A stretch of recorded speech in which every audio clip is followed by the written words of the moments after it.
Salut les Blaugrana, ça va ou quoi les gars? Nouvelle vidéo, moitié actualité, moitié, comment dire, moitié on va parler de tout ce qui s'est passé lors de ces dernières semaines, de ces derniers jours, parce que en une semaine, le Barça a bousillé sa saison de ses propres mains, et encore, en championnat, on n'avait pas énormément d'espoir, mais en Ligue des Champions, en réalité, je pense que vous n'avez pas forcément envie d'entendre encore une énième personne parler de ce qui s'est passé en Ligue des Champions. Je pense que vous avez eu votre dose, comme tout le monde, devant la télé, ensuite votre dose devant peut-être des débriefs pour ceux qui ont regardé des débriefs d'après-match. Que je revienne encore dessus, je pense que ça ne va pas être une partie de plaisir pour tout le monde. Donc je vais juste surfer sur ça, on va dire. Je vais juste dire quelques éléments du match, qu'est-ce qui s'est passé et comment moi je vois la chose, mon avis tout simplement sur la situation du club. Et aussi Xavi qui veut continuer au FC Barcelone. Déjà que nous, de notre côté, même avec une Ligue des Champions, on disait à voir, on en parlera au moment venu. Mais maintenant qu'il est éliminé, il veut rester. Il y en a qui hésitaient avec la victoire de la Ligue des Champions. Et lui, il vient sans championnat, sans Ligue des Champions, sans rien du tout dans les poches, les mains dans les poches pour dire oui, je veux rester. Mais je crois que les gens vont être d'accord avec toi. Après, bon, quand je vois le choix, Marquez, je sais pas réellement ce qu'il vaut. J'ai pas envie de le rabaisser ou de dire que voilà, il ne mérite pas telle ou telle chose, etc. Et moi, sur ce qui est du côté des entraîneurs, je l'ai toujours dit, un club comme le Barça, ça doit être tenu par un entraîneur reconnu, un entraîneur qui a déjà fait ses preuves dans plusieurs clubs, qui a déjà gagné des trophées, etc. Pourquoi on est l'un des seuls, j'en ai même pas un en tête, un club aussi grand que le Barça qui donne les clés du club à des coachs qui ont des équipes de bas de tableau, enfin bas de tableau non, faut pas abuser non plus, de milieu de tableau, voilà des coachs de milieu de tableau, c'est nous, on les ramène le Barça tout le temps au lieu de ramener des clubs aguerris. Il faut arrêter de nous dire oui mais c'est la doctrine du club, c'est le tiki-taka, il faut un état d'esprit pour entraîner le Barça. Non non non, c'est bon, arrêtez avec tout ça, on n'est plus en 1808 avec votre état d'esprit, donc tu ramènes Valverde, Quique Setién parce que c'est l'ADN du club, on fait confiance à ce genre-là parce qu'ils ont un ADN. Non, non, ils n'ont aucun ADN du tout. On a vu ce que ça a donné leur passage et on continue de commettre les mêmes erreurs. Déjà, avec une arrivée de Xavi qui n'avait pas d'expérience sous prétexte que c'était un ancien de la Masia, un ancien du Barça, une légende, tout ce que vous voulez. Du coup, c'est suffisant pour lui donner les clés d'un club aussi grand que le Barça. Maintenant, il compte faire la même chose. Si jamais Xavi venait à partir, il compte faire la même chose avec Marquez. Mais Marquez, mais... j'ai pas envie de le rabaisser, je vous jure, j'ai pas envie de dire du mal alors que la vérité c'est que je ne suis pas tout ce qu'il fait. Et quand je ne suis pas, je suis pas de ceux qui donnent un avis juste pour suivre une certaine tendance ou dire ah mais dans le fond, est-ce que c'est quelqu'un qui a de l'expérience? Force est de constater que non. Ça par contre j'ai suivi, Marquez il monte petit à petit mais il n'a pas encore fait de grand club et on veut déjà le mettre à la tête d'un grand club comme le FC Barcelone. Je comprends pas cette histoire d'ADN, de je ne sais quoi, qu'il a ça, qu'il a ça. Mais au bout d'un moment faut évoluer. Il y a tellement de gens en plus quand je dis ça que maintenant le football a évolué. Donc non, je parle pas d'Mbappé, hein. Je parle des entraîneurs comme Guardiola et tout, qu'il faut révolutionner un peu le truc et ne pas rester avec l'ancienne recette. Oui, on prend Quique Setién, oui, on prend lui, oui, on prend lui. Donner les clés à un grand coach qu'on voit ce que ça donne. Et ensuite, s'il échoue, allez chercher ce que vous voulez, Marquez ou autre. Ou peut-être quand bien même Marquez réussira mieux que Xavi. Moi, je demande à voir surtout sa personnalité. Marquez, je sais pas trop, il est quel genre de coach. Moi, s'il y a un trait de caractère que je n'aime pas chez les coachs, que ce soit chez Xavi ou l'ancien de l'équipe d'Algérie, sur qui j'ai eu à faire le même commentaire, ils ont un seul point en commun, Djamel Belmadi et Xavi. C'est des nerveux pour rien du tout. Un carton jaune, il s'énerve, on dirait il y a le ciel qui lui est tombé sur la tête. Mis à part mettre la pression sur ta propre équipe, ça n'apporte absolument rien. Je déteste ce trait de caractère sur les coachs. Je préfère beaucoup plus des coachs calmes comme Klopp. Ils peuvent s'emporter, bien évidemment. Ça arrive qu'ils s'énervent. Je dis pas qu'il faut être un calme d'esprit, qu'il faut faire du yoga avant chaque match et laisser toute injustice passer. Non, mais il y a un juste milieu. Tu peux t'énerver de temps en temps et tu peux remaîtriser ta colère de temps en temps pour ne pas transférer cette pression-là, ce truc désagréable à tes joueurs. Belmadi a fait la même avec l'Algérie. Pour un oui, pour un non, il se mettait à crier de partout, à sautiller. Lui, m'avait fatigué. Xavi fait exactement la même. Pour un oui, pour un non, il sautille de partout, il crie de partout, il lève les mains. Il a combien de cartons rouges cette saison, s'il vous plaît? Il a pris plus de cartons rouges en tant qu'entraîneur qu'en tant que joueur. Au bout d'un moment, c'est bien qu'il y a quelque chose qui ne va pas. Quand je prends trop de cartons rouges en tant que coach, alors que tu as eu une carrière de joueur qui a été pas mal longue et que tu n'as pas eu autant de cartons rouges, c'est que le gars ne maîtrise absolument rien. Et en plus de ça, tes joueurs, en voyant ton comportement, qu'est-ce qu'ils comprennent? Mettez-vous à la place des joueurs. Vous voyez des coachs comme Guardiola, comme Ancelotti, vous êtes mené 2-0, le gars mis à part faire monter un sourcil là, Ancelotti quand il fait monter un sourcil, et regardez le match sereinement, il ne fait rien de plus. Alors que Xavi il est là, grogner derrière tout le monde, à prendre des rouges, à leur mettre la pression. Moi je préfère largement jeter un coup d'œil sur mon banc de touche et voir un coach serein, sûr de lui, sûr de la tactique et des informations, des consignes qu'il a données à ses joueurs et qui sait que ça va finir par porter ses fruits à un moment ou à un autre dans le match, qu'un coach qui est stressé, qui panique, oh purée, on perd de 1-0, de 2-0, le coach il est débordé, il le sait déjà qu'on va pas remonter. Enfin non, non, sois sûr des consignes que tu as données, un peu relax, tranquille, respire. Montre à tes joueurs que tu es sûr que ce que tu leur as inculqué tout au long des semaines ou tout au long de la saison, ça va porter ses fruits à un moment ou à un autre et que toi, tu en es sûr de ça. Et du coup, si tu en es sûr de ça, tu es généralement calme, tu es pas stressé. Si tu es stressé, c'est que ça prouve que toi-même, tu n'es pas sûr des consignes que tu as données. Toi-même, tu n'es pas sûr de ce que tu as mis en place. Je suis désolé, mais moi, je le vois comme ça, que ça plaise ou pas. Encore une fois, je le répète, c'est un petit disclaimer ou je sais même pas comment on dit. Ce n'est évidemment que mon avis. Donc, s'il y en a certains, c'est pas votre avis, je respecte le vôtre, il n'y a aucun souci. Ça sert à rien d'en parler 10 000 ans. Chacun son avis. Moi, je n'aime pas les coachs qui sont stressés de la première minute à la 90e minute. Ils me fatiguent. Un juste milieu, un coach qui a du caractère pour s'énerver, c'est important, mais en même temps qui sait se maîtriser, maîtriser sa colère pour donner une certaine sérénité à son équipe et non pas un coach qui est tout le temps énervé. Il m'énerve. À chaque fois que je vois Xavi, en fait, j'espère à chaque fois que les arbitres lui mettent carton rouge. Je vais vous parler sincèrement, quand ils lui mettent carton rouge, à aucun moment j'ai été dégoûté. À aucun moment je me suis dit, oh non, Xavi, carton, non, non, j'étais là en mode, allez, va t'asseoir en haut là, rentre pas fou, depuis tout à l'heure, tu fais que crier. Pour prendre l'exemple sur le Classico d'hier, je peux comprendre que Xavi s'énerve parce que c'était un vol. Hier, c'était un vol entre le but de Yamal qui est refusé alors qu'il est rentré, entre, pour moi, le penalty quand même sur Fermin où Monsieur Rudiger fait une obstruction, ou bien, je dis bien, ou bien, si tu ne siffles pas le penalty que Rudiger fait sur Fermin Lopez, où il fait une obstruction, il laisse un peu son dos traîner en arrière, tu ne siffles pas celle de Cubarsí, parce qu'il cherche le contact, Lucas Vazquez, il a été malin sur ce coup, on peut pas lui enlever ça, mais pour moi, c'était pas penalty. Soit tu siffles pas les deux, mais au bout d'un moment, si tu as sifflé celle de Cubarsí, tu siffles celle de Rudiger, le gars, il laisse son dos traîner, il bloque le joueur, il l'empêche de passer entre les deux joueurs merengues. Bref, hier, c'était un vol monumental, mais je vous mens pas, je m'en foutais du match.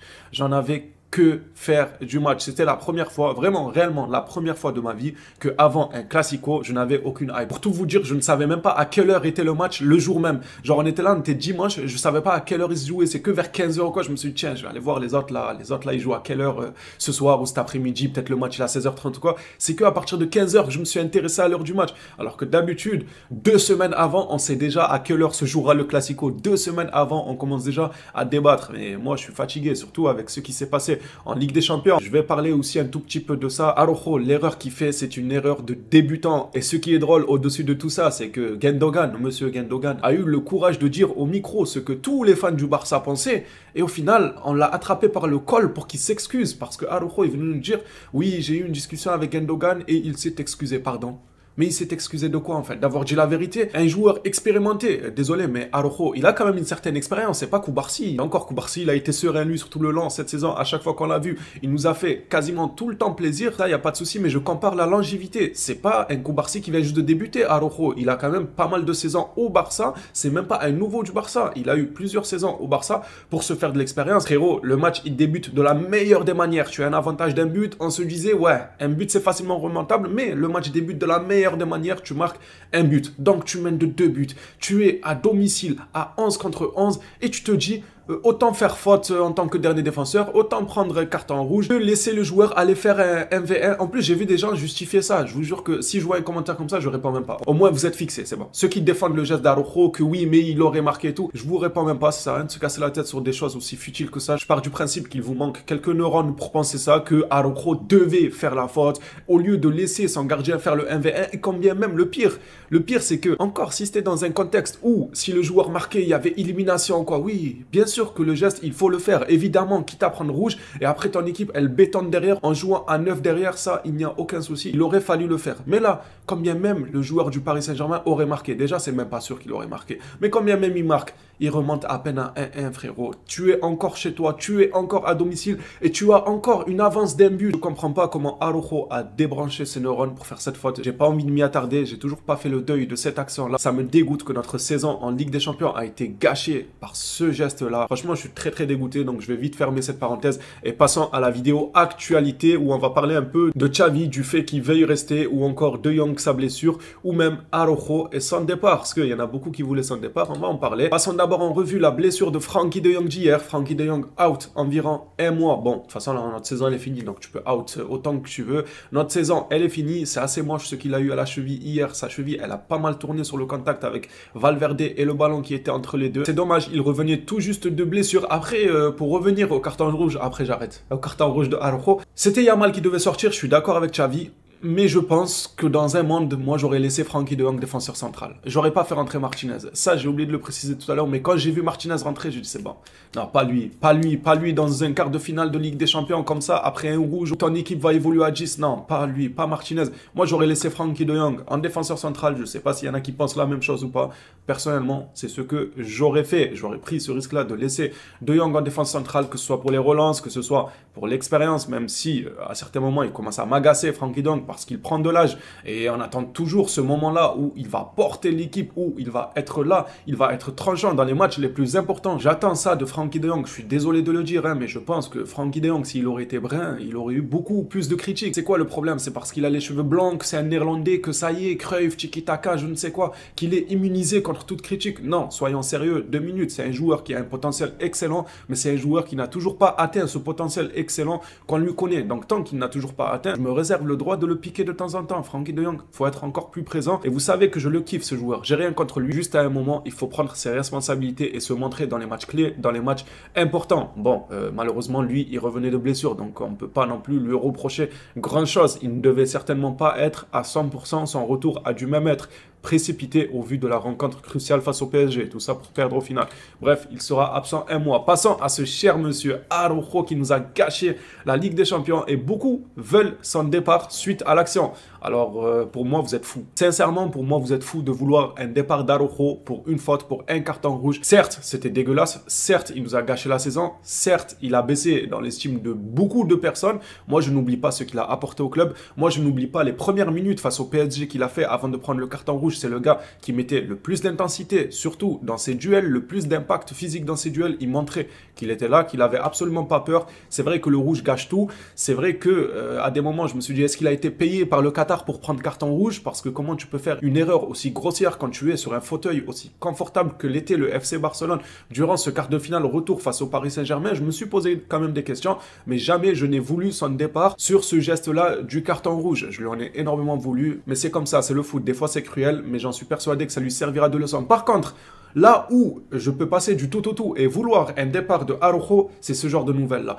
qui ne commence pas à faire la princesse pour mettre une pression au club. Déjà, oui, on peut dire qu'il fait une erreur qui gâche la saison, mais moi, ce qui m'embête le plus, c'est ces rumeurs-là. Araujo, Bayern, Araujo, ses dirigeants parlent du Bayern, Araujo 100 millions Bayern. Si ça perdure, ce genre de rumeurs-là, là oui, tu peux t'en aller. Faut mettre en œuvre un état d'esprit à la Guardiola. Tu n'as pas envie de rester par. Qu'est-ce que tu nous rends fou avec tes rumeurs? Je négocie avec le Bayern, je négocie au marché pour des pommes de terre ou je ne sais quoi. Négocie, va négocier, laisse-nous tranquille. Là oui, tu peux partir. Autant sur l'erreur, le carton rouge, moi je dis que ça peut arriver. Le foot a été cruel à de nombreuses reprises, surtout avec le FC Barcelone ces dernières saisons, faut le dire. Je peux passer à côté et me dire la saison prochaine on compte sur toi Araujo, on n'oublie pas que c'est un pilier de l'équipe. Moi j'oublie pas tout ce qu'il a fait par le passé, on va pas oublier tout pour un simple carton rouge. Par contre je peux tout oublier si tu commences à tenir en laisse le club, si tu commences à leur faire croire que tu négocies pour augmenter ton contrat, pour qu'ils te signent avec plus d'argent et tout. C'est bon, nous fatigue pas. À un moment là on pourra dire tu nous as gâché une Ligue des Champions et en plus de ça tu nous rends fous tout l'été pour des rumeurs de transfert qui t'envoient ailleurs. Va ailleurs alors. Si tu comptes nous fatiguer avec des rumeurs, autant aller ailleurs. Voilà, je sais pas si c'était très clair, mais en gros, pour 100 rouge, moi, je n'ai pas crié à la vente de Araujo. Faut pas oublier tout ce qu'il a apporté, comme je l'ai dit. Mais s'il commence à rendre fou avec ces rumeurs-là, on va pas forcément s'entendre. Ça serait culotté quand même de sa part. Un triste record a été obtenu par le Real Madrid et est tombé du côté du FC Barcelone. Bon, en même temps, faut pas se le cacher. Xavi a fait tomber pas mal de records du FC Barcelone dans le côté négatif. Hein, il les a fait tomber. Le Real Madrid a battu le Barça 3 fois de suite en une seule saison pour la première fois depuis 88 ans. Entre ça, entre les petites équipes de bas de tableau qui nous avaient pas battus depuis des centaines d'années et Xavi depuis qu'il est arrivé, ils nous ont battus. Il a eu quand même pas mal de tristes records, je trouve, Xavi, avec ce Barça-là. Et en voici encore un autre de tristes records que Xavi a réussi à obtenir, a réussi à détruire avec ce Barça-là. Le Real n'avait pas gagné 3 fois de suite le FC Barcelone depuis quasiment 90 ans. Et il fallait que Xavi soit là pour leur offrir ça. Bien évidemment, El Xavi-Simon n'est pas mort. À voir maintenant d'ici la fin de saison, parce que oui, la saison n'est pas finie. Bon, je ne parle pas de titre, évidemment. évidemment. Je parle juste d'une manière de finir la saison, peut-être avec des scores, avec une manière de jouer très bien, etc. Ou bien tout l'inverse et l'équipe cool en cette fin de saison en enchaînant des matchs nuls, voire des défaites. À voir, Xavi peut encore avoir des tristes records d'ici la fin de saison. On va quand même suivre ça de près, même s'il nous reste absolument rien à jouer. Passons maintenant aux rumeurs. Pour l'instant, ce n'est que des rumeurs, mais j'ai tendance à y croire un peu. Qui annonce que Xavi voudrait rester au FC Barcelone. Xavi veut rencontrer la direction sportive du club pour discuter de son éventuelle continuité. L'Espagnol veut des garanties pour pouvoir améliorer l'équipe s'il reste. Mais ça, je comprends pas. C'est comme je vois des gens qui disent que Xavi n'a pas les outils en main, c'est faux. Xavi a les outils en main. Xavi a les joueurs qu'il faut. On l'a vu, regardez, face au Paris Saint-Germain au match aller, on a très bien joué, on a gagné 3-2 et tout. Pourquoi Xavi, il a les joueurs qu'il faut un match et il les a plus le match d'après? Je comprends pas. Face au PSG, il les a eu, non? En plus, le coaching, il était super réussi face au PSG à l'aller. Donc, au retour, il a plus les joueurs. Contre Inter en championnat, il a plus les joueurs. Ah là, on a gagné, oui, ça va, Xavi se gère. Non, à un moment donné, le collectif, on a un très très bon collectif. On est loin d'avoir un collectif dégueulasse. Je trouve que ce n'est pas une excuse pour Xavi de dire oui, je veux améliorer l'équipe à ma guise, mais qu'est-ce que tu veux de plus? Ils t'ont ramené des joueurs à 80 millions, à 70 millions. Depuis ton arrivée, quasiment toutes tes demandes ont eu une réponse favorable. Au bout d'un moment, qu'est-ce que tu veux améliorer de plus? En tout cas, ce qui est sûr, de mon côté, j'ai quand même hâte du mercato d'été, voir un peu comment ça va se passer. Je ne me fais pas de faux espoirs. Ça m'étonnerait qu'il y ait une grosse signature, même si je serai le premier content. On suivra ça de près. Gijón FC nous rapporte que ce sont des jours décisifs pour la continuité de Xavi. La semaine dernière, Juan Laporta a insisté pour qu'il continue. L'entraîneur envisage de continuer si le comité lui assure des changements dans l'équipe qui n'ont pas lieu l'été dernier. Bon, je m'en fous de ce que Xavi veut comme changement et tout, on verra ça au cours de l'été, quel genre de changement il veut. Peut-être que ça sera réellement des plus, on en parlera au moment venu, mais ce que j'ai à dire là, c'est que Laporta avait dit désormais, quand il avait signé là, désormais perdre aura des conséquences. Quelles conséquences ça a eu là de perdre? Dis-moi Laporta, dis-nous, quelles conséquences? Si tu prolonges le coach, le capitaine du bateau, si tu le prolonges, quelles conséquences ça aura eu? Dis-nous. Je vois pas, moi, les conséquences. Bref, on va pas s'attarder. J'ai fait le tour de ça. Dites-moi ce que vous en pensez. Est-ce que vous voulez que Xavi reste? Et surtout, j'ai une ultime question, moi. Si c'est soit Xavi, soit Marquez, que choisiriez-vous? Est-ce que vous pensez que Xavi, autant qu'il continue, ou est-ce que vous pensez qu'il faut quand même ramener Marquez, car selon vous, il montre énormément de potentiel? Car j'ai lu pas mal d'articles favorables sur Marquez, pas mal d'articles qui louaient son talent d'entraîneur, mais quand même, je prends du recul parce que c'est pas le Barça A, parce que c'est pas la Ligue des Champions, c'est pas la Liga, ça reste quand même pas mal de crans en dessous. Dites-nous ce que vous en pensez entre Xavi et Marquez. Si cet été, on avait le choix entre Xavi et Marquez, les Blaugrana, c'est une question générale là pour tous les supporters, même ceux qui ne suivent pas forcément Marquez. Juste, j'ai envie de savoir votre ressenti. Est-ce que vous donnez une chance à Marquez ou est-ce que vous laissez Xavi sur sa continuité? On s'attrape à la prochaine vidéo sur le FC Barcelone. D'ici là, prenez soin de vous les phénomènes.